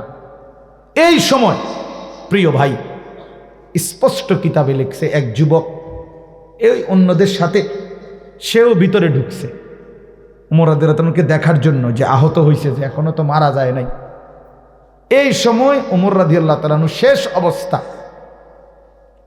আপনার রূহ যাবে যাবে, আল্লাহর কসম কিতাবে আছে, ওই যুবক যখন ঢুকছে, ওমর রাদিয়াল্লাহু তাআলা তার দিকে তাকাইছে, দেখছে যে তার পায়ের লুঙ্গিটা টাকনুর নিচে। আল্লাহর কসম, ওমর এই অবস্থায়ও সাথে সাথে বলে উঠছে যে ইরফা ইজারাক, যুবক তোমার লুঙ্গি উপরে উঠাও। এই কথাইটা বলার জন্য বলছি, তোমার লুঙ্গি উপরে উঠাও। আমি দুনিয়া থেকে বিদায় নিচ্ছি, তবে আমার রসুলের সুন্নাত আমার চোখের সামনে পালন করবে না, আমি এটা মেনে নিয়ে যাইতে পারি না। এই জন্য এই শেষ মুহূর্তে তিনি বললেন, ইরফা ইজারাক, তোমার লুঙ্গি উঠাও, তোমার লুঙ্গি টাকনুর নিচে। তাইলে প্রিয় ভাই, বিষয়টা কতটা গুরুত্বপূর্ণ, আজকে আমরা এটাকে কিছুই মনে করি না। আমরা এতবার শুনছি আলেমদের মুখে যে আল্লাহর নবী সাল্লাল্লাহু আলাইহি সাল্লাম বলছেন, মা আসফালা মিনাল কাবাইনি মিনাল ইজার ফাহুয়া ফিন্নার, টাকনুর নিচে যেই অংশ যাবে কাপড়ের, সেটা জাহান্নাম। তো এতবার নবীজি বললেন, আল্লাহ রাসূল সাল্লাল্লাহু আলাইহি সাল্লাম বলেন, ওই ব্যক্তির দিকে আল্লাহ তাআলা হাশরের ময়দানে তাকাবে না, এই যার লুঙ্গি পায়জামা টাকনুর নিচে। আল্লাহর কসম নবী বলছে, আল্লাহ তাআলা লা ইয়ানজুরু ইলাইহি, তার দিকে হাশরের দিন তাকাবে না। তো আল্লাহ যদি না তাকায়, তুমি নাফরমানকে মুক্তি দিবে কে? তোমারে মুক্তি দিবে কে? এই জন্য আজকে নিয়ত করো। কথাটা যেহেতু প্রসঙ্গ কেন জানি হয়ে গেল, পোশাকের উপরেই এতগুলো কথা বলে ফেললাম। আমরা ওয়াদা করি, আজকে তোমরা কমপক্ষে যারা আসছো, আমি তোমাকে ভীষণ মহব্বত করি, তোমরাও আমারে মহব্বত করো, আমি জানি এটা। ভালোবাসার এই দাবিতে চলো আজকে এই কুয়াশার অন্ধকার রাতে নিয়ত করি যে আমরা আমাদের পোশাক ইসলামী বানাবো, এবং টাকনুর নিচে লুঙ্গি পায়জামা প্যান্ট পরবো না ইনশাআল্লাহ। কি পরবা না কও, কি কও, এটা কও, কথাইটা কও যে টাকনুর নিচে লুঙ্গি প্যান্ট পায়জামা পরবো না, এটা পুরোটা কও। ছেলেরা বলো, দিল থেকে বলো, বাপ তুমি পারবা ইনশাআল্লাহ। নওজোয়ান পারে, সব পারবে ইনশাআল্লাহ। নওজোয়ান হিম্মত করলে আল্লাহ তাআলার রহমত উঠছে ওঠে। একটা দেশে 7টা যুবক পুরা জাতির বিপরীতে ঈমান আনছিল। আল্লাহ তাআলা বলছে ওই যুবকদেরকে তোমরা ঘুমাও, তোমরা ঘুম পাড়াইলাম, আর তোমাদের ঈমানের উপরে আমি আল্লাহ খুশি হয়ে পুরা জাতি সংশোধন আমি করে দেব। এই 7 যুবক ঘুমাইছে 309 বছর। 309 বছর পরে আল্লাহ তাদেরকে ঘুম থেকে জাগায়া বলছে যাও এখন এলাকার যাও, গিয়া দেখো, দেখলে দেখবা গোটা জাতীয় ইমানদার, জাতির বাদশাহ ইমানদার। আসহাবে কাহফ যুবকের ঈমান আল্লাহ এত খুশি। মক্কাবাসী শুনতে চাইছে নবীজির কাছে কিচ্ছা, যে নবী আল্লাহ নবীর কাছে বলছে আসহাবে কাহফের ঘটনাটা বলো। নবীজিকে বলছে, আল্লাহ তাআলা জিবরাইল পাঠাইয়া বলতেছে বন্ধু ঘটনাটা আমি কই। নাহনু নাকুসসু আলাইকা নাবাআহুম বিল হক, আপনার কাছে পুরো ঘটনা সঠিকভাবে আমি কই, আগে আমি কই। ইন্নাহুম ফিতয়াতুন, ঘটনাটা হইল তারা ছিল কয়েকজন যুবক। কথা শুরুই করছে, ঘটনার শুরু। ইন্নাহুম ফিতয়াতুন, তারা ছিল কয়েকজন যুবক, মানে যেন কথাটা কইছেই আল্লাহ বড় মহব্বতে। তারা ছিল আমার কিছু প্রিয় যুবক বান্দা। আমানু বিরব্বিহিম, যারা আমার উপরে ঈমান আনছিল। ওয়াজিদনাহুম হুদান, আমি আল্লাহ তাদের ঈমানের বরকতে, তাদের হেদায়েতের যোগ্যতা আমি আরো বাড়িয়ে দিলাম। ওয়ারাবাতনা আলা কুলুবিহিম, ঈমান তাদের কলজার মধ্যে শক্ত রশি দিয়া মজবুত করে বেঁধে দিলাম। গাঁটটি বাইন্দা দিছি না, আল্লাহ বলছে আমি ঈমান বেঁধে দিছি তাদের দিলে, বাইন্দা দিছি, যে কোন তুফানে, দুশ্মনের আর কোন ষড়যন্ত্রে, জালেমের আর কোন জুলুমে ঈমান এক চুল যুবকের নড়বে না ইনশাআল্লাহ। তুমি এমন ঈমানদার হও, তুমি এমন যুবক হও। আল্লাহ তাআলা আমাদের সন্তানদেরকে কবুল করে নেন। আমাদের বাবারা, বয়স্ক বাবারা, আপনারা দোয়া করে দেন ওদেরকে। কোন চাচা আপনারা দোয়া করছেন কিনা ছেলে করে? দোয়া আপনারাও কুদ্দুর কইয়েন। কিছু মুরব্বী আছেন যারা জিন্দিগিটা চাচা সাদু আন্ডারে দিয়ে দিছেন। কিছু বয়স্ক চাচা তারা সাদওয়ানদের সাথে একটা চুক্তি করে নিছে, সমঝোতা চুক্তি। কইছে বাজি শেষ বয়স, আর কয়দিন বাঁচি বলা যায় না, যে দূর শল্যে কুলায় তোমার এনাইয়া বৌমু, তুমি কদ্দুর আমারে জাগা দিও। তো এই তো কইছে আর বইয়ের হাজারা চাচা আমনে আমার এনে বইয়েন, এই শিক্ষণ একটা টুল, হ্যাঁ কদ্দুর বালা কোনো টুলও না, শিকন একটা টুলের মধ্যে ঘন্টার পর ঘন্টা বইয়া বইয়া এই বিড়ি খায়, বন খায়, চা খায়, এই নিজে গপ করে, মানুষের গপ শুনে, নিজেও গিবত করে, মানুষের গিবতও শুনে, আর জেদ্দুর শল্যকুলা টেলিভিশনে বেডিতে নাচ দেখে। কি অসিব্য মানুষ, এমন বুড়া, অসিব্য বুড়া। হ্যাঁ হ্যাঁ, যদি বলেন লজ্জা লাগছে তাহলে ছেড়ে দেন আজকে, আপনি আজকে নাফরমানি ছেড়ে দেন। যদি বলেন হুজুর বুড়া মানুষের এত বড় কথা বলেন, আপনি কিসের বুড়া? বেড়ি খান এখন আপনি অনবিড়ি খান কেন? আপনি গুনাহ ছাড়বেন কোন দিন মিয়া? আপনার লজ্জা হবে কোন দিন? আপনার নাতি আপনার থেকে শিখবে কোন দিন? আপনার ছেলে আপনার থেকে শিখবে কোন দিন? আপনার আখলাক ভালো হবে কোন দিন? তাইলে আপনি অনগাইলেন, অনসুদের টিয়া করেন, আপনি শরম নাই মিয়া।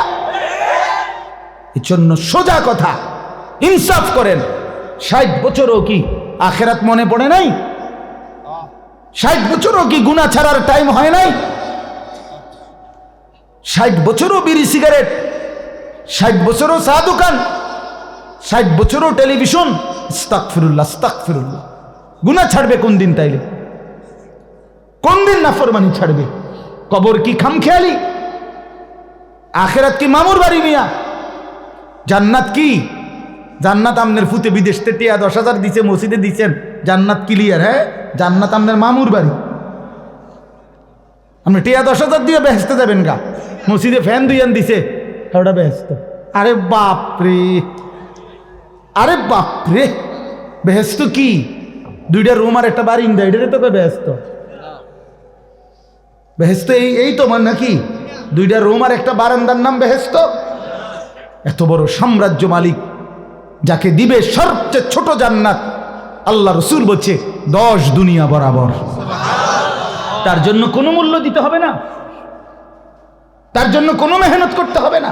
এটা এত খামখেয়ালি হয়ে গেল। মাফ করে দিয়েন চাচারা, জিদ করে আমার লগে গুনাহ ছেড়ে দেন। যা বেটা, হুজুর বেটা এত বড় কথা কইছ বেটা, গেলাম না চা দোয়ানে। আমি তো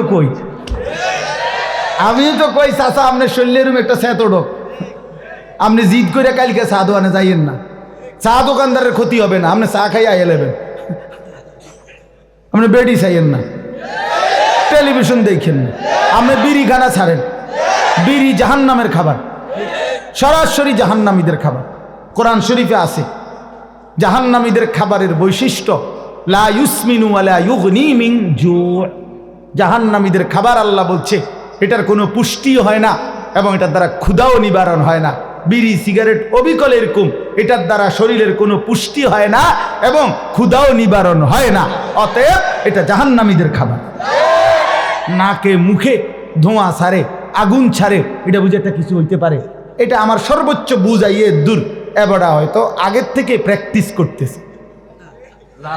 হ্যাঁ, মানে আগের থেকে আগুনের একটা অভ্যাস থাকলে পরে যখন ফুল আগুনে ঢুকবে এটার দ্বারা সুবিধা হবে। একটু জানে আমার তো কিছুটা অভ্যাস আগের থেকেই আছে, আর নাহলে অনেক একটু বাড়াইয়া দিছে আর আগুনে। এই জন্য এটা লজ্জার বিষয়, শরমের বিষয়, হায়ার বিষয়। এটা বিড়ি সিগারেটের এই বদভ্যাস একেবারেই অপছন্দনীয় অভ্যাস। বাবা, নওজোয়ান মাঝবয়সী আপনারাও ছেড়ে দেন। কেমনে দাঁড়াবেন? রাসূলুল্লাহ সাল্লাল্লাহু আলাইহি সাল্লাম, প্রিয় ভাই নবী সাল্লাল্লাহু আলাইহি সাল্লাম 63 বছরের জীবনে কোনোদিন তিনি দুর্গন্ধ পছন্দ করতেন না। নবী সাল্লাল্লাহু আলাইহি সাল্লাম ঘামের গন্ধও সহ্য করতেন না, কাঁচা পেঁয়াজ কাঁচা রসুনের গন্ধও সহ্য করতেন না। নবী সাল্লাল্লাহু আলাইহি সাল্লাম বলছে 3টি জিনিস দুনিয়াতে আমার সবচেয়ে প্রিয়। আহাব্বুল আশিয়া ইলাইয়া সালাসা, 3 জিনিস আমি নবীর কাছে দুনিয়াতে সবচেয়ে প্রিয়। এর মধ্যে 1 নম্বর হলো আত্তিব, সুগন্ধি আতর। 1 নম্বর নবীজির প্রিয় ছিল। নবী সাল্লাল্লাহু আলাইহি সাল্লাম সরওয়ারে দু আলম যে রাস্তা দিয়ে হাঁটতেন, একটু পরে কেউ আসলে বুঝতো মুহাম্মদ আরবি এই রোড দিয়ে গেছেন।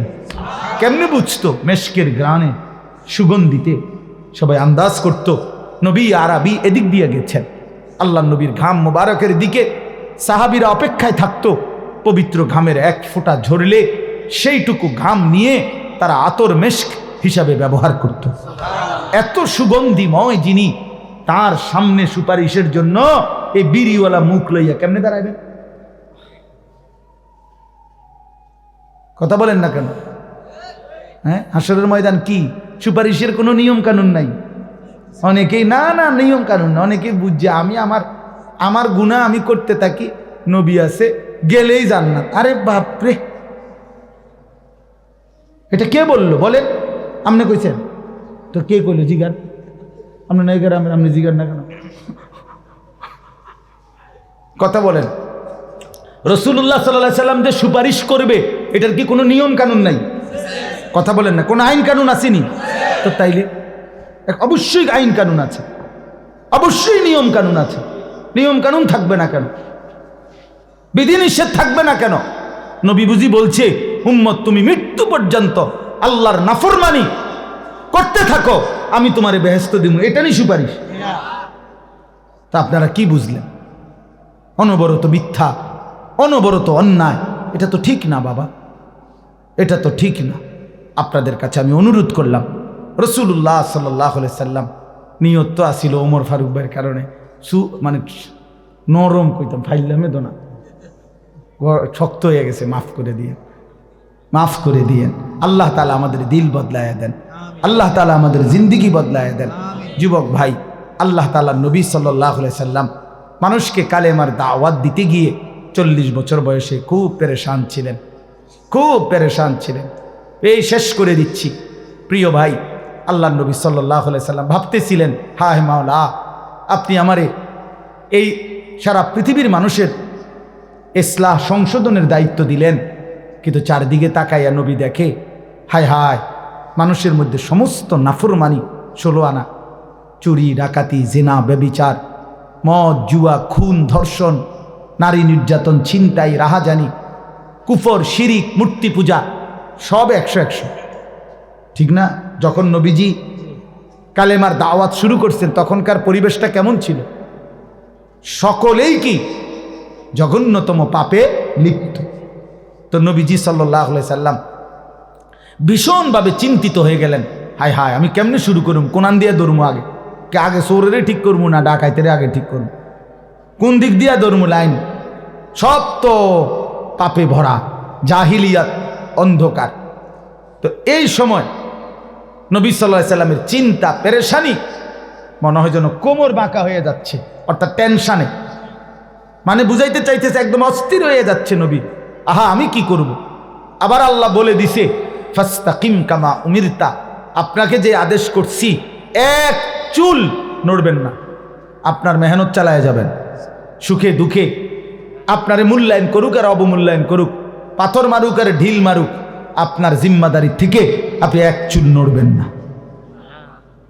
এবার প্যারেশানিটা বুঝি, একে তো সদর বদর মানুষ বেশি, সব আবার কইছে লোরন সরণ যাইতো না, করতেই হবে এটা, তাহলে কেমন ভারী বোঝা নবীজির কাঁধে। তো আল্লাহ তাআলা বলছে, বন্ধু আপনি কাজটা শুরু করেন, সিদ্ধান্ত নেন করবেন, আপনি শুরু করেন, আপনার কাজটাকে সহজ করার জন্য যা যা প্রসেসিং করতে হয় সব আমি আল্লাহ করে দেব। এই 1 নাম্বার, আলাম নাশরাহ লাকা সাদরাক, আমি আপনার দিল, আপনার ভেতর, অন্তরাত্মার ভিতরে ঈমান, ইলম, হিকমত, তাকওয়া, বীরত্ব, হিম্মত, ইস্তেকামাত, আর্থিক যত অন্তরের আভ্যন্তরীণ যত গুণ দরকার আমি সব আপনার অন্তরে 16 আনা ভরে দেব। আলাম নাশরাহ লাকা সাদরাক, আপনার দিল খুলে দেব, দেখবেন আপনি জমিনে বসে আরশে আজিম দেখবেন। রাসূলুল্লাহ সাল্লাল্লাহু আলাইহি সাল্লাম তো দেখছেন মদিনার জমিন, এখানে পাথরের আঘাত থেকে আলো বের হইছে, নবী বলছে এই আলোতে আমি দেখতেছি রোম মুসলমানদের হাতে বিজয় হবে। কোথায় মদিনা, কোথায় রোম, ইটালি, এভাবে দেখছে। তার মানে আল্লাহ তাআলা তার দিল প্রশস্ত করে দিয়েছেন। ওয়াদানা আনকা বিজরাক আল্লাযী আনকাদা যাহরাক, আল্লাহ বলে যে বোঝা আপনার কাঁধে চাপছিল, আপনার কোমর বাঁকা করে দিছিল, আমি নিজে আপনার সেই বোঝা হালকা করে দিয়েছি। অর্থাৎ আপনি শুরু করছেন, ইমানদার হইতে শুরু করছে, 1 জন 2 জন 3 জন করে করে মুসলমান হচ্ছে, আপনার বোঝা হালকা হইতেছে, লোক আপনার দিকে আসতেছে, করতে থাকেন, বলতে থাকেন, একদিন দেখবেন 20 বছরের মাথায় আমি আল্লাহ বললাম, আল্লাহ জানায় দিছে এই অল্প কয়দিন পরে মক্কা বিজয় হবে। এরপরে দেখবেন 20 বছরে মুসলমান হইছে যা, 1 বছরে 6 মাসের 3 মাসে তার চাইতে বেশি দলে দলে ওয়ারাআইতান নাসা ইয়াদখুলুনা ফি দীনিল্লাহি আফওয়াজা, দলে দলে দলে দলে মানুষ আল্লাহর কোরআনের দিকে, দ্বীনের দিকে, আল্লাহর দ্বীনের দিকে ঢুকতে থাকবে। এই আল্লাহ বলেন আমি আপনার বোঝা হালকা করে দিয়েছি। বিষয়টা তো আমি আসি আমনেরে ছাইরা দিয়া মাঠে, আমি তো গেছি গানা, কথা বোঝেন নাই? আমি তো আছি বন্ধু, আমি আছি। 3 নাম্বার, ওয়ারাফা'না লাকা যিকরাক, বন্ধু আমি জানি সারাদিন আপনারে অনেকে ব্যঙ্গ করে, বিদ্রুপ করে, আপনারে কখনো বলে পাগল, কখনো বলে কবি, কখনো বলে জাদুকর, কখনো বলে নির্বোধ, আহমক, ইত্যাদি ইত্যাদি কত মন্দসন্দ কয়। আপনার দিলটা ভাঙ্গা যায়, মনটা কষ্ট লাগে। আপনারে বলি বন্ধু, ওয়ারাফা'না লাকা যিকরাক, এই সমস্ত মানুষের এই সমস্ত শব্দ দিয়ে আপনি ঘাবড়াবেন না, বরং আমি আল্লাহ ওয়াদা দিলাম আমার সমস্ত মখলুকাতের ঊর্ধ্বে আমি আল্লাহর পরে সর্বোচ্চ মর্যাদা সম্মান আপনার আমি উঠায় দেব।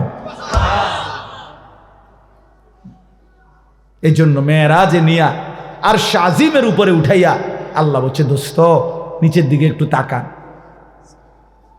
নবী নিচের দিকে চারিদিকে তাকাইছে, উঁচা জায়গায় যত উঁচা ওঠে তত চারদিকে বেশি দেখা যায়, বুঝেন নাই?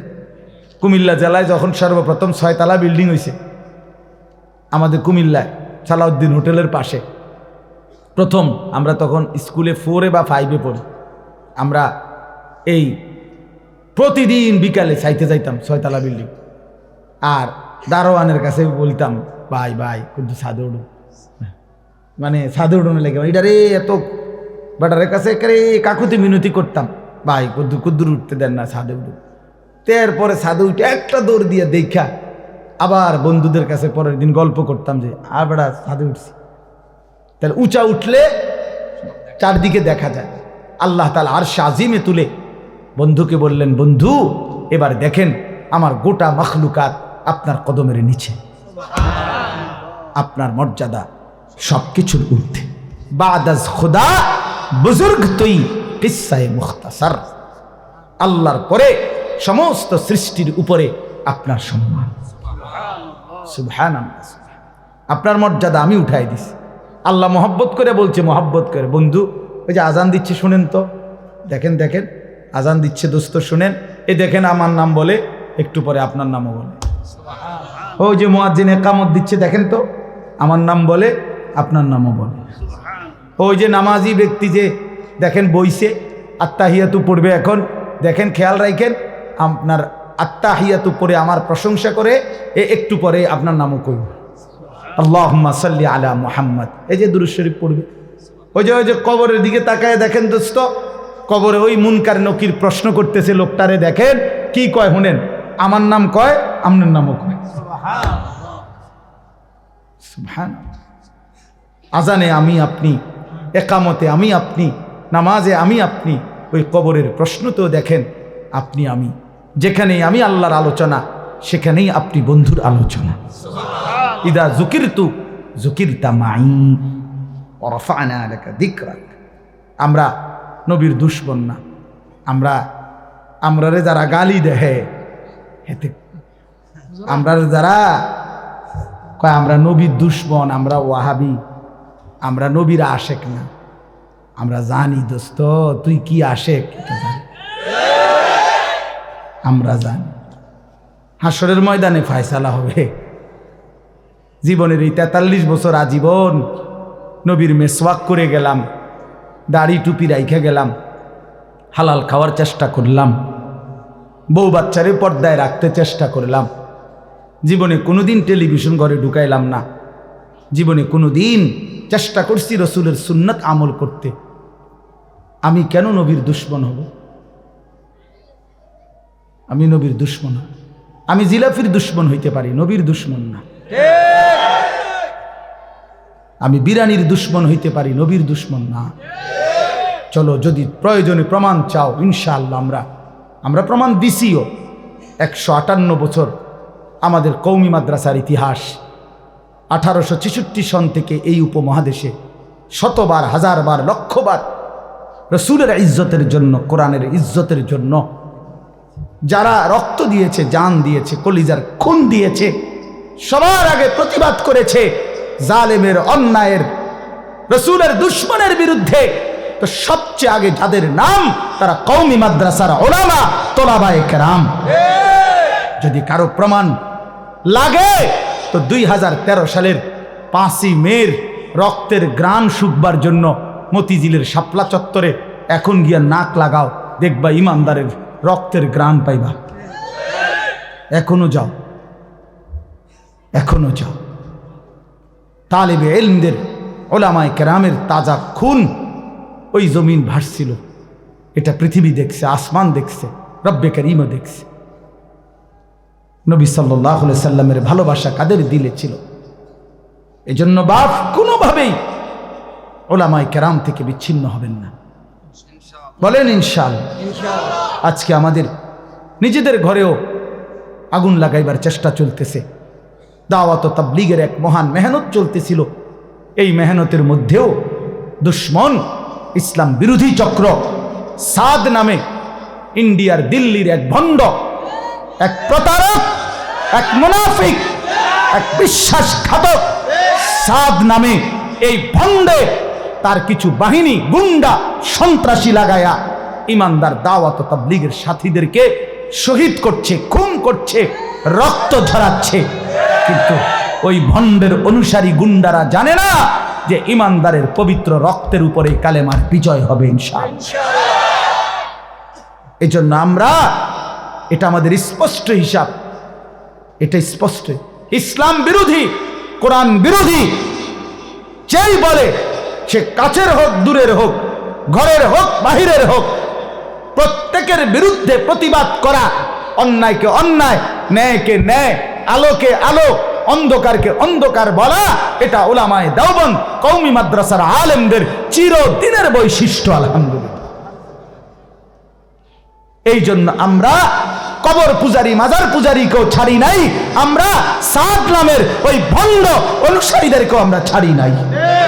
তার ব্যাপারেও কথা বলছে আমাদের উলামায়ে কেরাম, আমাদের উলামায়ে কেরাম। এই জন্য আপনাদের কাছেও বলি, উলামায়ে কেরামের সাথে থাকবেন, বলেন ইনশাআল্লাহ, বলেন ইনশাআল্লাহ। নওজোয়ান একা একা চইল না, আলেম উলামার সাথে থাইকো, দুনিয়াও সুন্দর হবে, আখিরাতও সুন্দর হবে। ফাইন্না মাআল উসরি ইউসরা, ইন্না মাআল উসরি ইউসরা। আল্লাহ বলছে, বন্ধু আপনারে সান্ত্বনা দিয়ে বলি, বন্ধু কষ্ট পাবেন যতটা, শান্তি সুখ স্বস্তি পাইবেন তার চাইতে দ্বিগুণ দ্বিগুণ, ডবল ডবল। ওয়াদা দিলাম, ওয়াদা দিলাম। আপনার চোখে পানি ঝরছে যতগুলো, আমি আল্লাহ আপনার মুখে হাসি ফুটাবো তার চাইতে বেশি। আপনার আমি দেখাবো বন্ধু, আপনার মুখে আমি হাসি ফুটাবো। আপনার চোখে পানি ঝরলে আমার আরশ নড়ে, আপনি কাঁদলে আমার আরশে আজিম নড়ে বন্ধু। আপনার তায়েফের রক্ত আমি দেখেছি বন্ধু, আপনার উহুদের দান দান শহীদ করা খুন আমি দেখেছি, আপনার পেটে পাথর বাঁধা জিন্দিগি আমি দেখছি। আমি বন্ধু আপনার ওয়াদা দিলাম, ওয়ালা সাউফা ইউতিকা রাব্বুকা ফাতারদা, এই পরিমাণ আপনাকে দেব আমি, এত দেব, এত দেব, এত দেব, পেতে পেতে আমি আল্লাহর দয়া নিয়ামত, আপনি খুশি হয়ে যাবেন, রাজি হয়ে যাবেন। আপনারে খুশি করে দেব, খুশি করে দেব। এই জন্য আল্লাহ বলছে, বন্ধু ঘাবড়াইয়েন না, একটু কষ্ট করেন, আগামী দিনে স্বস্তি মিলবে, স্বস্তি মিলবে। ফাইজা ফারাগতা ফানসাব ওয়া ইলা রাব্বিকা ফারগাব। আল্লাহ বলছেন, এটার অনেক তাফসীর আছে, আমি শুধু শেষ বলি যে আল্লাহ তাআলা নবীকে বলছে, বন্ধু সারাদিনে কাফেরদেরকে দ্বীনের দাওয়াত দিতে গিয়ে আপনি কত রকমের মেহনত করছেন, কতজন কত কথা বলছে, কেউ গ্রহণ করছে, কেউ প্রত্যাখ্যান করছে, কেউ বিদ্রুপ করছে, কেউ মন্দসন্দ বলছে, কতজন কত রকমের বিরূপ প্রতিক্রিয়া দেখাইছে, আপনার মনটায় কষ্ট লাগছে আমি জানি। তা আল্লাহ আর একটা সুন্দর বুদ্ধি বলছে, রাত গভীরে এশার নামাজের পরে সবাই থেকে আলাদা হইয়া তাহাজ্জুদের মুসল্লায়, রাত গভীরের অন্ধকারের সেজদা, তাহাজ্জুদের গভীর রাতে আপনি আমার কাছে আইসেন, আমার জন্য একটু জিকির তেলাওয়াত দোয়া কান্নাকাটি করবার জন্য আমার কাছে আইসেন একাকী। আমি আপনার সারা দিনের দুঃখ ক্লান্তি নিজের হাতে মুছে ধুয়ে আপনারে আদর করে দেব, আপনারে আমি আদর করে দেব, ভালোবেসে দেব। আমি আল্লাহ আপনার সারা দিনের ক্লান্তি দূর করে দেব।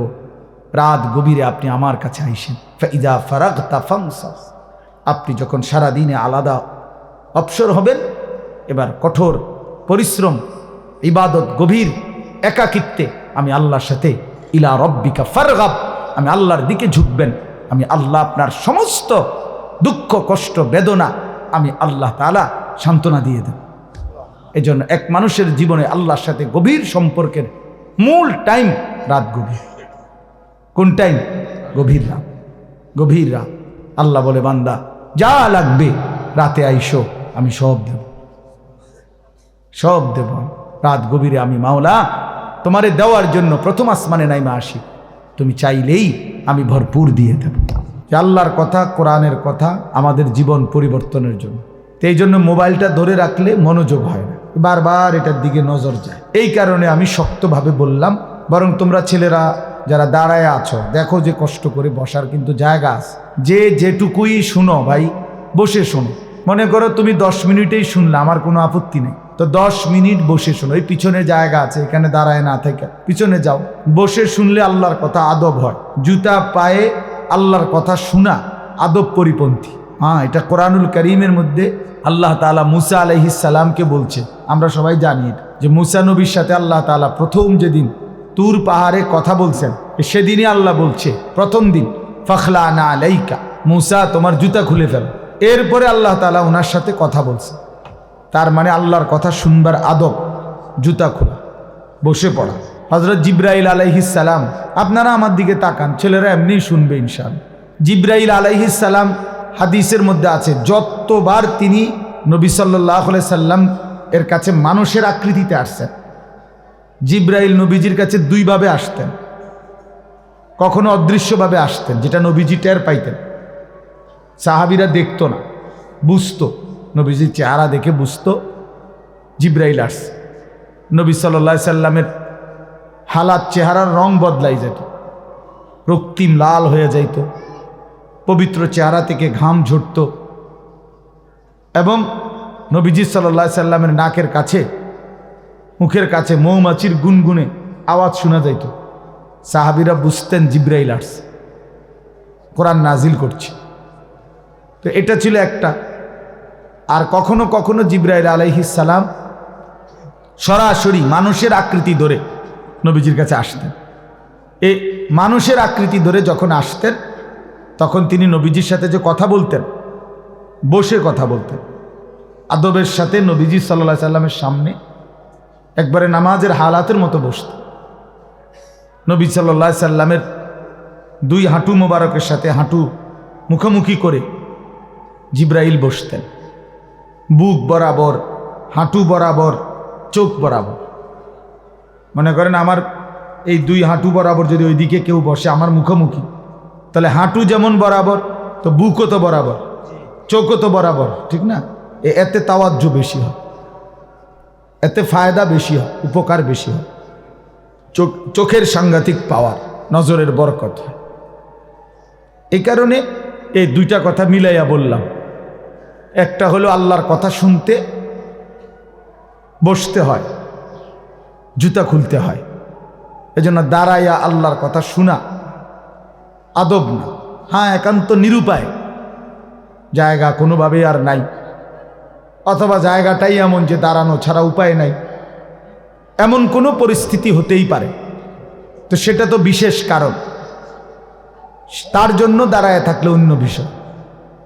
এখন এরপরও যে ছেলেগুলো দাঁড়ায় রয়েছে, হইতে পারে এদের কারণ হলো এদের ফ্যান্ড এত সিফা যে এইটিতে বইতারে না, এটা শাস্তি স্বরূপ দাঁড়াইয়া থাকতে হয়। কারো কারো অভিশপ্ত জীবন যে ফ্যান্ড, আল্লাহর লানত এমন ফ্যান্ড যে এমন সিফা, এইটা দিয়ে আর বইতারে না, মানে তার বিচার দুনিয়াতেই চলতেছে। বুঝছেন না কথা? দুনিয়াতেই বিচার চলতেছে। কারণ হাসরের ময়দানে আল্লাহ তাআলা বলছে মানুষগুলো দাঁড়িয়ে থাকবে পেরেশানির মধ্যে।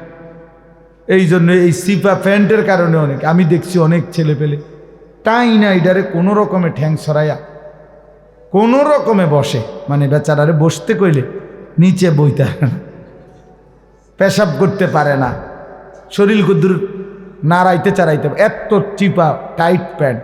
তাহলে এইটা কেমন লানত তার উপরে যে কুদ্দুর বইতারও না, পেশাব করতারও না বৈশা, এত বড় অভিশপ্ত, এটা কি প্যান্ট কিনলেন? ইতিহাস গবেষকদের কথা হইল আফ্রিকার যারা গোলাম ছিল, কৃতদাস আফ্রিকান, তাদেরকে এই সিবা প্যান্ট ফিন্দাইত। হ্যাঁ সত্যি। কেন? যাতে করে কাজে ফাঁকি না দেয়, গোলামের কৃতদাসের কাজে যেন ফাঁকি না দেয়। এই জন্য দাঁড়াইয়েই পেশাব করত, বসার সুযোগ ছিল না, এত টাইট চিপা প্যান্ট বসতে দিত না, বসার সুযোগ কম। এই জন্য এই একদম স্কিন যেগুলো শরীরের সাথে লাগা, এদের উপরে এই বড় অভিশাপ। এটা এরা সচরাচর আরামসে বসতে পারে না, বসতে পারে না। হ্যাঁ, বসলে ওই চেয়ারে, তাও খুব কষ্ট হয়, এটা এত টাইট। নিজের কষ্ট নিজে অনুভব করে, এরপরেও এটা বদলায় না, কারণ ফ্যাশন যে। আমার শায়েখ আল্লামা মুফতি মুশতাকুন নবী সাহেব হুজুর বলে, রসিক বাতেও মরে, রসিক শীতেও মরে। বুঝলেন ভাই? রসিক বাতেও মরে, শীতেও মরে। খানার কথা বলছে আর কইছে কয় না খাইয়া আইছে। শীত লাগেনি কইছে আর কয় না কোনো সমস্যা, কিসের শীত।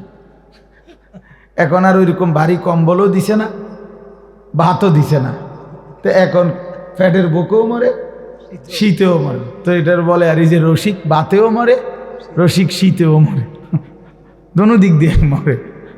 তো এই জন্য এই রসিক কষ্টে মরে সিবা প্যান্ট পরে, একেবারেই অনর্থক।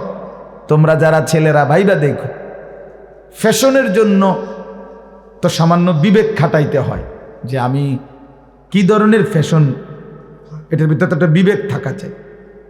কোরআন শরীফে আছে আল্লাহ তাআলা বলছেন পোশাকের ব্যাপারে, ইয়া বনি আদমা কদ আনজালনা আলাইকুম লিবাসান ইওয়ারি সাওআতিকুম ওয়া রিশা। কোরআন শরীফের আয়াত। আল্লাহ তাআলা বলেন, হে বনি আদম, আমি আল্লাহই তোমাদের উপরে পোশাক নাজিল করেছি। এই যে পোশাক পরার এই অভ্যাস, এই মানসিকতা, এই বুঝ এবং পোশাক পরিয়ে আল্লাহ তাআলাই নাজিল করছেন। এবং আল্লাহ তাআলাই এটা আদম এবং হাওয়া আলাইহিমাস সালাম ওনাদেরকে পোশাকের মাধ্যমেই আল্লাহ তাআলা তাদের রূহ দেওয়ার সময় এভাবেই সাজিয়েছেন। মনে করেন কিছু আধুনিক গবেষক আছে যারা বলে যে আদি যুগে মানুষের পোশাক ছিল না, ধীরে ধীরে মানুষ জঙ্গল থেকে ছাল বাল বাকল এগুলো দিয়ে নিজেদের লজ্জা ঢাকতে ঢাকতে আস্তে আস্তে আধুনিক হইতে হইতে পোশাক পরা শিখছে। এটা একদম গাঁজাখুরি কথা, মিথ্যা কথা, একেবারে গাঁজাখুরি কথা, এই বোতল খাই না কথা, বুঝেন না কথাটা? আলগা বোতল খাইছে, এরপরে আর কি কয় কথার কোনো উল্টা পাল্টা, এই গাঁজাখুরি কথা। কেন? কারণ হলো আপনার কি মনে হয় যে আদম এবং হাওয়া আল্লাহ তাআলা এই দুইজনকে সৃষ্টি করে যে ফেরেশতাদের সামনে আদমকে আনলেন তো কাপড় চোপড় ছাড়া? এটা কথা হইল? এটা এত বড় বিবেকহীন কথা হইতে পারে? তো এরপরে কোরআন শরীফে স্পষ্ট আছে সূরা আরাফের মধ্যে যে আল্লাহ তাআলা বলেন, আদম এবং হাওয়া যখন ওই নিষিদ্ধ গাছের ফল খাইছে ইবলিসের কারণে জান্নাতে, তখন সর্বপ্রথম তাদের কি ক্ষতি হয়েছে? জান্নাতি পোশাক কি হয়ে গেছে? ওনাদের পোশাক গায়ের থেকে পড়ে গেছে। তাহলে ওনাদের গায়ে আগে যদি পোশাক না থাকতো, পড়ল কিটা? কথা বুঝেন নাই? ওনাদের গায়ে আগে পোশাক ছিল কিনা? তাহলে বোঝা গেল প্রথম মানব আদম, প্রথম মানবী নারী হাওয়া আলাইহিমাস সালাম, দুজনের গায়ে কি ছিল? পোশাক ছিল। তো তাহলে আদিম যুগে মানুষ পোশাক ছাড়া ছিল, এত বড় মিথ্যা বাটফারি কথা করতে গেল বলেন? এই জন্য এটা কোরআন থেকে দিন নিতে হয়। জীবন, কোরআনুল কারীম শুধু নামাজ শিখায় না, কোরআনুল কারীম গোটা পৃথিবী শিখায়। মানুষের জীবনের সব কিছুই কোরআন থেকে নিতে হয়। কোরআনুল কারীমে আছে আল্লাহ তাআলা বলেন যে শয়তান যেন, ইয়া বনি আদমা লা ইফতিনান্নাকুমুশ শাইতান, হে বনি আদম, শয়তান যেন তোমাদেরকে ধোকায় না ফেলে। তোমাদের বাবা মার গায়ের পোশাক যেমন খুলে ফেলেছে, তোমাদেরকেও শয়তান যেন প্ররোচিত করে গুনাহের দিকে টেনে নিয়ে তোমাদের পোশাক যেন খুলে না ফেলে। কোরআন শরীফের স্পষ্ট। আজকে আমাদের বোনদের পোশাক বিবস্ত্র, অর্ধ উলঙ্গ, বেপর্দা। কেন? তাকে, নারীকে, ওই বোনকে, ওই মেয়েকে, ওই স্ত্রীকে, ওই মহিলাকে শয়তান নিজের পক্ষে নিয়ে আনিছে। এই জন্য তার পোশাক, তার শরীর কাপড় বিবস্ত্র করে দিয়েছে, অথবা অর্ধ উলঙ্গ বানায় দিছে, অথবা বেপরদিগি বানায় দিছে। এই জন্য পোশাকের উপরে শয়তানের বড়সড় আক্রমণ হয়। অর্থাৎ শয়তান যে পরিমাণ ওয়াসওয়াসা দেয়, এক্ষেত্রে একটা অন্যতম হলো শয়তান তার অনুসারীদেরকে আল্লাহ রসুলের সুন্নাহ বহির্ভূত পোশাক পরতে উদ্বুদ্ধ করে। আল্লাহ তাআলাই আমাদেরকে আসবার বসবার আল্লাহর জন্যই জমা হওয়ার তৌফিক দান করেছেন। এই জন্য আমরা সকলেই বলি আলহামদুলিল্লাহ।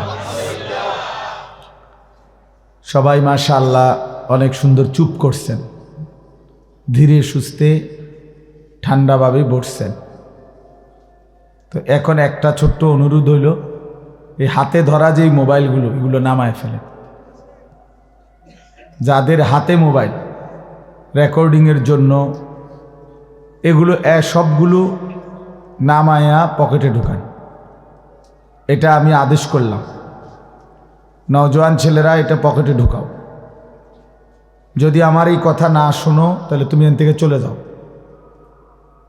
প্রিয় ভাই, আমি দেখলে এরপরে ধমক দেব, তখন শরম পাইবা। সুন্দর করে বললাম, যদি পছন্দ না হয় কথাটা তাহলে চলে গেলে ভালো।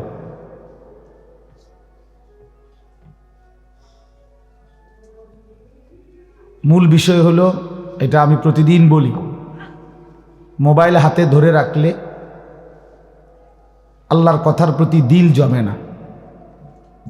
দিলের মধ্যে সারাক্ষণ উঠাপড়া করে মোবাইলটাকে কেন্দ্র করে, অর্থাৎ মনে হয় কেবল যে মোবাইলে ঠিকমতো উঠতেছে কিনা। তো মোবাইলে ঠিকমতো উঠছে, ঠিক আছে, সুন্দরভাবে আওয়াজ উঠছে, বয়ান উঠছে, কিন্তু আমার নিজের জন্য, নিজের জীবনের পরিবর্তনের জন্য কি হল? মোবাইলের মধ্যে 1 লক্ষ ওয়াজ জমাইলে কি ফায়দা হবে? বাংলাদেশের 100 বক্তার ওয়াজ প্রত্যেকের মোবাইলে থাকলে কবরের আযাব মাফ তো, বলেন না? তাইলে দেখার বিষয় তো হলো নিজের জন্য কি নিলাম। প্রতিটা মাহফিলের মূল মাকসাদ নিজের পরিবর্তন। যেই কোনো মাহফিল ইন্তেজাম করতে অনেক কষ্ট করতে হয়। এই মাইক, প্যান্ডেল, পোস্টার, ওলামায়ে কেরামকে দাওয়াত দেওয়া, অনেক পেরেশানি। মাওলানা ওমর ফারুক ভাই, যিনি এতক্ষণ বয়ান করলেন, এই ভাই কি পরিমাণ অনুরোধ করছে, আবেদন মহব্বত করে এই মাহফিলটা ডেট নেওয়ার জন্য আমার কাছে অনেকবার বলছে। বেচারা উমরায় যাইতেছে, তখনও খবর দিছে যে হুজুর ডেটটার জন্য। আমার উত্তরবঙ্গে ডেট ছিল 3-4 দিনের, তো প্রচণ্ড শীতের ডরে আমি আরও আগে 3-4 মাস আগে এগুলো নিষেধ করে দিছিলাম যে এই সময়টা উত্তরবঙ্গে খুব শীত থাকে। বলছি যে তাদেরকে এবছর নভেম্বর মাসে আবার পিছাইয়া দিছি, যে আপনাদেরকে ইনশাআল্লাহ আল্লাহ হায়াতে বাঁচাইলে সামনে যাব, এই তখন এই ডেটটা ওনারে দিছি। তো বলার উদ্দেশ্য হইল যে সবার আন্তরিকতা নিয়েই, ছেলে পেলে অনেক উৎসাহ উদ্দীপনা নিয়ে মাহফিলের আয়োজন। এখন এর মাকসাদ কি? মাকসাদ হইল, কিছু ভাই মোবাইলে উঠাইলেন, কিছু বুট বাদাম বিক্রি হলো, চটপটি খানা হলো, আর আমরা যার যার মতো চলে গেলাম শুনে। নিজের বিবেকের মধ্যে কোনো পরিবর্তন নাই, দিলের মধ্যে একটু নড়াচড়া নাই, সামান্য কোনো অনুভূতি জাগে নাই। তো কি লাভ হলো ভাইয়া? আয়োজনটার সার্থকতা কি? যে যেমন তিনি এমনই, কোনো নড়াচড়া নাই, পরিবর্তন নাই, যুবকেরও না, বুড়ো বয়স্ক লোকেরও না। তো হলোটা কি? তাই লাভটা কি হলো? এই জন্য বাপ, এটা জরুরি বিষয়, এটা বুঝা। আল্লাহ তাআলা আমাদেরকে তৌফিক দেন, কবুল করেন, আজকের এই মাহফিল, এই ইন্তেজামের মধ্যে বরকত দান করেন। যাদের আয়োজন, যাদের মেহনতে এই মাহফিল হয়েছে, আল্লাহ সবাইকে কবুল মনসুর করেন। সুবহানাল্লাহি ওয়া বিহামদিহি, সুবহানাকাল্লাহুম্মা বিহামদিকা, আলহামদুলিল্লাহি রাব্বিল আলামিন। আল্লাহুম্মা আনতাস সালাম ওয়া মিনকাস সালাম, তাবারাকতা ইয়া দাল জালালি ওয়াল ইকরাম, ইয়া আরহামার রাহিমিন, ইয়া আরহামার রাহিম। এই মাওলা, আল্লাহ আমি মা বোনদের পর্দা চাই মাওলা। আল্লাহ আপনি কবুল করেন, আপনি কবুল করেন, আপনি কবুল করে নেন। সমস্ত কবরবাসীদেরকে মাফ করে দেন, কিয়ামত পর্যন্ত কবরের আযাব মাফ করে দেন। আল্লাহ আমাদের জীবন সুন্দর করে দেন, আমাদের আখলাক সুন্দর করে দেন। আল্লাহ আমাদের প্রত্যেককে কবুল আর মনসুর করে নেন। এই মাহফিলের যাবতীয় ইন্তেজামের মধ্যে ভরপুর বরকত দান করেন। আল্লাহ প্রবাসী যুবক ভাইরা, প্রবাসীরা, বাবারা, ভাইয়েরা, যে